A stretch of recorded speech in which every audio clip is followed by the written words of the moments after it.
উপজেলায় যথাযথ মর্যাদায় পালিত হল বিশ্ব মুক্ত গণমাধ্যম দিবস।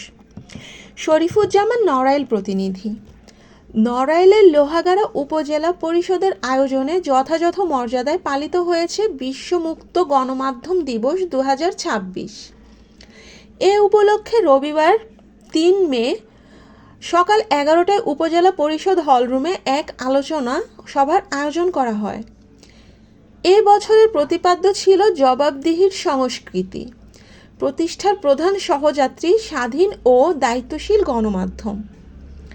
অনুষ্ঠানে প্রধান অতিথি হিসেবে উপস্থিত ছিলেন উপজেলা নির্বাহী কর্মকর্তা শাম্মী কায়সার। বিশেষ অতিথি হিসেবে উপস্থিত ছিলেন লোহাগাড়া থানা পুলিশের পরিদর্শক তদন্ত অজিত কুমার এবং মুক্তিযোদ্ধা উপজেলা কমান্ডার আহ্বায়ক শিকদার মকবুল হোসেন। আলোচনা সভায় বক্তারা গণমাধ্যমের স্বাধীনতা, দায়িত্বশীলতা এবং সাংবাদিকদের নিরাপত্তা নিশ্চিত করার উপর গুরুত্ব আরোপ করেন। তারা বলেন, একটি গণতান্ত্রিক সমাজে জবাবদিহিতা প্রতিষ্ঠায় স্বাধীন ও শক্তিশালী গণমাধ্যম অপরিহার্য।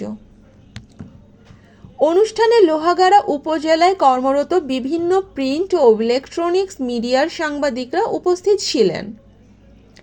সভায় গণমাধ্যমের বর্তমান চ্যালেঞ্জ, দায়িত্ব, সাংবাদিকতা এবং ভবিষ্যৎ সম্ভাবনা নিয়ে মতবিনিময় করা হয়।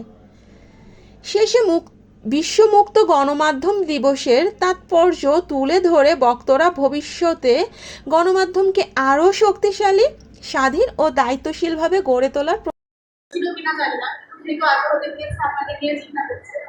আপনাদেরকে একটা প্ল্যাটফর্মের মধ্যে আনার বা একত্রিত করার চেষ্টা নিশ্চয়ই সরকারের আছে।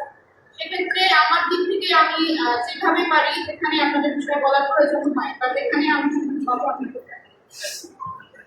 আপনাদের